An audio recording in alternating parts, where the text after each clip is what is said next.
കാറിന്റെ പോയിട്ട് കാറിനെ നോക്കിയിട്ടൊന്ന് തൊട്ടു നോക്കിയിട്ടാ പിന്നെ കല്യാണത്തിനകത്തേക്ക് കയറിയത്. 25 ലക്ഷം രൂപയാണ് ഭക്ഷണത്തിന് വേണ്ടി മാത്രം ചെലവഴിച്ചത്. 25 ലക്ഷം രൂപയാ ഭക്ഷണത്തിന് വേണ്ടി മാത്രം ചെലവഴിച്ചത്.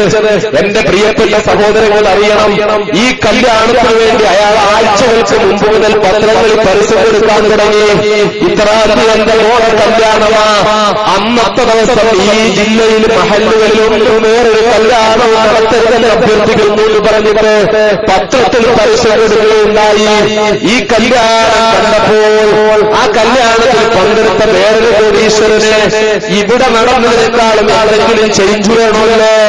അവനും മകൾക്ക് കൊടുത്തു, ലക്ഷങ്ങളുടെ സ്വർണം കൊടുത്തു, ലക്ഷങ്ങളുടെ വണ്ടി കൊടുത്തു. പക്ഷേ ഒരു ചേഞ്ചിന് വേണ്ടി എന്താ ചെയ്തെന്നറിയോ? മോളിട്ടിരുന്ന വസ്ത്രത്തില് അന്നത്തെ കല്യാണത്തിൽ ഇട്ടിരുന്ന ചുരിദാറുകൾ ചോളിയില് ആ വസ്ത്രത്തിൽ മാത്രം 30 പവന്റെ സ്വർണം തുന്നിപ്പിടിപ്പിച്ചു വസ്ത്രത്തിന്റെ അലങ്കാരത്തിന് വേണ്ടിയിട്ട്. ഇങ്ങനെയാണ് അയാൾ തന്റെ മകളുടെ കല്യാണം ഗംഭീരമാക്കിയത്. ഇങ്ങനെ എത്രയെത്ര ആളുകളാണ് മുസ്ലിം സമുദായത്തിന്റെ ഉമ്മത്തിന്റെ പ്രിയപ്പെട്ട മക്കളായിട്ട് എത്രയെത്ര ആളുകളാ, എത്രയെത്ര കല്യാണങ്ങളായി നടക്കുന്നത്. മകളുടെ കല്യാണത്തിന് വേണ്ടി ലക്ഷങ്ങൾ ചെലവാക്കുന്ന, അനാവശ്യമായി ലക്ഷങ്ങളുടെ ഭക്ഷണം വാരി വിളമ്പുന്ന ഒരു കല്യാണത്തിന് തന്നെ വിവിധതരം ഭക്ഷണങ്ങൾ കൊണ്ട് ആറാട്ട് നടത്തുന്ന, കല്യാണത്തിന്റെ പേരിൽ ജുവല്ലറികൾ അങ്ങനെ തന്നെ ചുണ്ടത്ത് Prince jewellery, Alappatt jewellery, Arabian ജുവലറികൾ അങ്ങനെ തന്നെ വാങ്ങിക്കൊണ്ടുവന്ന് കല്യാണത്തിന് മോടെ പുറത്തോട്ട് വെച്ചു കൊടുച്ചുകൊണ്ട് കെട്ടിച്ചു കൊടുക്കുന്ന എത്രയെത്ര കല്യാണങ്ങളാണ് നടക്കുന്നത്. ഈ കല്യാണങ്ങൾ നടക്കുമ്പോൾ ഒരു ഭാഗത്ത് കല്യാണങ്ങൾ നടക്കുകയാ, മറുഭാഗത്ത് സമുദായം ചെയ്യുന്നത് എന്താണെന്നറിയോ? അടുത്ത സമയത്ത് എറണാകുളം ജില്ലയിൽ ഉദ്ഘാടനം ചെയ്യപ്പെട്ട പള്ളിക്ക് ചെലവായത് 7 കോടി രൂപയാണ്. 7 കോടി രൂപ കൊണ്ടുണ്ടാക്കിയ പള്ളിയുടെ താഴത്തെ നിലയിൽ പോലും കൊള്ളാതെ ജുമായിക്ക് ആളില്ല. 7 കോടിയുടെ കുപ്പകൾ മുനാരങ്ങൾ കെട്ടിയുണ്ടാക്കി രാജ്യത്തുൽപാദനപ്പെടുന്ന സർവ്വ സിമന്റും പള്ളി കമ്മിറ്റിക്കാർ വാങ്ങുകയാ, സർവ്വ കമ്പിയും പള്ളി കമ്മിറ്റിക്കാർ വാങ്ങുകയാ. അത്യന്താധുനികമായ വിലപിടിപ്പുള്ള ടൈൽസുകൾ പള്ളികളിലേക്ക് പോവുകയാ. പള്ളികളുടെ പേരിൽ കോടികൾ ചെലവാക്കുകയാ. ഈ കോടികൾ ചെലവാക്കി വെച്ച പള്ളിയില് ആ മഹല്ലിൽ തന്നെ ഒരു ചെറുപ്പക്കാരൻ വിനീതനായ എന്നെ കാണാൻ എറണാകുളത്തിന്റെ വീട്ടിൽ വന്നപ്പോൾ നിന്റെ മഹല്ലിലല്ലടാ പോലെ പള്ളി ഉദ്ഘാടനം നടന്നത് 7 കോടിയുടെ എന്ന് ചോദിച്ചപ്പോൾ പറഞ്ഞു, അതേ ഉസ്താദേ, എന്റെ ഏറ്റവും അടുത്ത ബന്ധുവുണ്ട്. ആ ബന്ധുവിൽ 2 പെൺമക്കളുണ്ട്, ട്വിൻസാണ്, ഇരട്ട മക്കളാണ്. 10-30ഓളം വയസ്സായ സാമ്പത്തിക പരാധീനമുണ്ട്. ആ കുഞ്ഞുങ്ങളെ കെട്ടിച്ചു കൊടുക്കാൻ കഴിഞ്ഞിട്ടില്ല. അങ്ങനത്തെ 100 കണക്കിന് അനാഥരും നിർദ്ധരുമായ പെൺകുട്ടികളാ മഹല്ലിലുണ്ട്.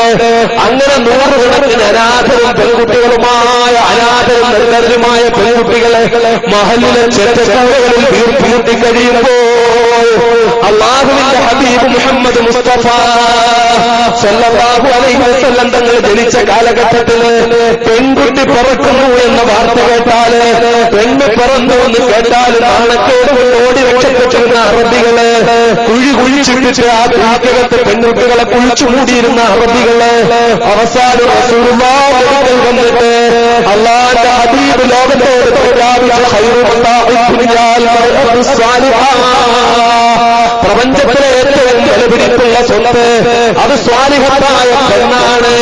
ആരെങ്കിലും 3 പെൺമക്കളെ വളർത്തിയാൽ, അവർക്ക് ദീൻ പഠിപ്പിച്ചു കൊടുത്താൽ, അവരെ മതമൂല്യങ്ങളുള്ളവരാക്കിയാൽ, അവരെ അനുരൂപരായ വരന്മാർക്ക് നിക്കാഹ് ചെയ്തു കൊടുത്താൽ, ആ 3 പെൺകുട്ടികളുടെ മാതാപിതാക്കൾക്ക് ഞാൻ സ്വർഗത്തിൽ ജാമ്യം നിൽക്കുന്നതാണെന്ന് ഹബീബായ നബി മുഹമ്മദ് മുസ്തഫ സല്ലല്ലാഹു അലൈഹി വസല്ലം പഠിപ്പിച്ചു കൊടുത്തപ്പോൾ പെൺകുട്ടികളെ ജീവനോടെ കുഴിച്ചുകൂടിയിരുന്ന അറബികള് അവസാനം റസൂലുള്ളാഹി വന്നിട്ട് പറയുന്ന സാഹചര്യമുണ്ടായി, നബിയേ, എന്റെ ഭാര്യ പ്രസവിക്കുന്നതൊക്കെ ആൺകുട്ടിയായി പോകുമ്പോ എനിക്കൊരു പെൺകുട്ടിയെ കിട്ടുന്നില്ല.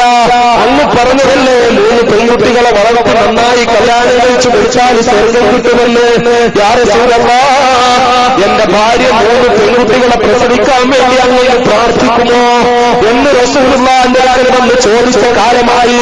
ഏത് കാലത്താ മക്കളെ? ദാർഘ്യേജന് ശേഷം വിശേഷിപ്പിച്ച കാലഘട്ടം, അന്ധകാര യുഗം എന്ന് വിശേഷിപ്പിച്ച കാലഘട്ടം. ഒരു ഒട്ടകത്തോട് കഴുത്ത് നീണ്ട ഒട്ടകം, കഴുത്ത് നീണ്ട ഒരു ഒട്ടകം, ഒരു കഴുത്ത് നീണ്ട ജീവിയായതുകൊണ്ട് നടന്നു പോകുമ്പോൾ ഒരു സ്ത്രീയുടെ മുന്തിരിത്തോട്ടത്തിൽ നിന്ന് ഒരേന്ന് കടിച്ചതിന്റെ പേരിൽ ആരംഭിച്ച സംഘർഷം അത് പതിറ്റാണ്ടുകൾ നീണ്ടു നിൽക്കുന്ന യുദ്ധമായിരുന്ന കാലഘട്ടം, മദ്യത്തിനും മതിരാക്ഷിക്കും അടിമപ്പെട്ട കാലഘട്ടം, എഴുത്തും വായനയും അന്യമായിരുന്ന കാലഘട്ടം, സംസ്കാരമാണെന്നറിയാത്ത കാലഘട്ടം. ആ കാലഘട്ടത്തിന് മാറ്റത്തിന്റെ വിപ്ലവത്തിന്റെ പദപദ്ധതി മുഴങ്ങി പരിവർത്തനത്തിന്റെ പദപ്പാടി അല്ലാഹുവിന്റെ ഹബീബിന് മാറ്റം വരുത്തി. അവസാനം കുട്ടികളെ കുഴിച്ചുകൂടിയിരുന്ന അറബികൾ വന്ന് യാ റസൂലല്ലാഹ്, എന്റെ പ്രിയപ്പെട്ട ഭാര്യ പെൺകുഞ്ഞുങ്ങളെ പ്രസവിക്കാൻ അങ്ങ് ദുആ ചെയ്യുമോ എന്ന് ചോദിക്കുന്ന അവസ്ഥയിലേക്ക് അല്ലാഹുവിന്റെ റസൂൽ അവരെ കൊണ്ട് എത്തിച്ചെങ്കില് ഇന്ന് അത്യന്താധുനിക കാലഘട്ടം, അത്യന്താധുനിക കാലഘട്ടം. ഏതാനും സെക്കൻഡുകൾ കൊണ്ട്, ഒരൊറ്റ മിനിറ്റ് വേണ്ട, ഒരു സെക്കൻഡ് കൊണ്ട് ലോകത്തിന്റെ ഏത് ഭാഗത്ത് നിൽക്കുന്നവരുമായും സംസാരിക്കാൻ പറ്റുന്ന കാലഘട്ടം, ലോകത്തിന്റെ ഏത് കോണിലുള്ളവരെയും മുന്നിൽ കണ്ടുകൊണ്ട് സംസാരിക്കാൻ പറ്റുന്ന കാലഘട്ടം, ലോകത്തിന്റെ ഏത് മൂലയിൽ നിന്ന് സ്വിച്ചമർത്തിയാലും ലോകത്തിന്റെ ഏത് ഭാഗത്ത് വേണമെങ്കിൽ എന്ത് അക്രമങ്ങളും സംഘടിപ്പിക്കാൻ പറ്റുന്ന കാലഘട്ടം, ഒരുപാട് പുരോഗമിച്ചു പോയ കാലഘട്ടം, ടെക്നോളജി അതിന്റെ പരമമായ അവസ്ഥയിലെത്തി നിൽക്കുന്ന കാലഘട്ടം. ഈ കാലഘട്ടത്തിലെ ചെറ്റക്കൂരകളിൽ കഴിയുന്ന പാവപ്പെട്ട മുസ്ലിം പെൺകുട്ടികള്, തുറന്നിറങ്ങി നിൽക്കുന്ന പെൺകുട്ടികളുടെ പേരില് അന്ന് റസൂലുള്ളാഹിന്റെ അടുക്കൽ വന്ന് പെൺകുട്ടിക്ക് വേണ്ടി ദുആ ചെയ്യിപ്പിച്ച മുസ്ലിം സമുദായത്തില് ഇന്നിരിക്കുന്ന എന്റെ പ്രിയപ്പെട്ട ഉമ്മമാർ എത്ര പേരാ 3 പെൺകുട്ടികളുണ്ടെങ്കിലും അവരെ നഷ്ടപ്പെടുന്നത്? എങ്ങനെയാ എന്റെ മോളെ ഒന്ന് കല്യാണം കഴിച്ചു കൊടുക്കുന്നത്? എങ്ങനെയാ എന്റെ പെണ്ണുമോളെ ഒന്ന് കെട്ടിച്ചു കൊടുക്കാൻ പറ്റുക? ഞാൻ എവിടുന്നാ സ്ത്രീധനമുണ്ടാക്കുക? ഞാൻ എവിടുന്നാ പോക്കറ്റ് മണി ഉണ്ടാക്കുക? ഞാൻ എവിടുന്നാ സ്വർണമുണ്ടാക്കുക?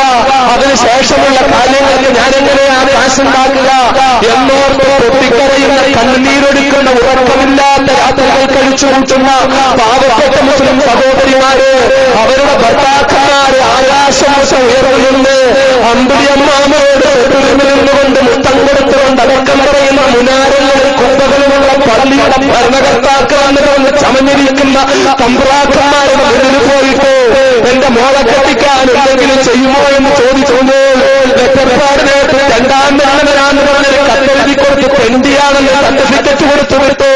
ഈ സർട്ടിഫിക്കറ്റും കൊണ്ട് ഇവൻ ലോകത്തിന്റെ ഏതൊക്കെ മൂലയിലുള്ള പള്ളികളിലാ പോകുന്നത്?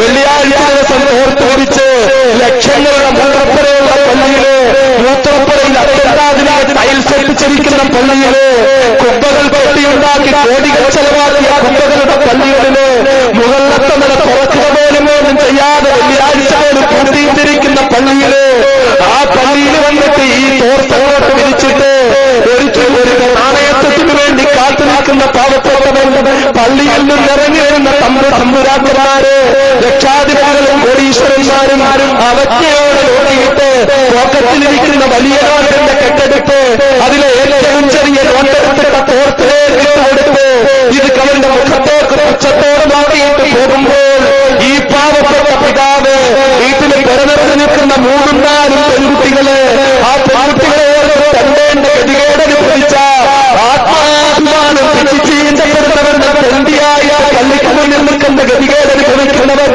എത്ര ദിവസം ഇങ്ങനെ എത്ര പള്ളികളിൽ പോയാലാ 1 പവന്റെ സ്വർണം വാങ്ങാൻ പറ്റുക മക്കളെ?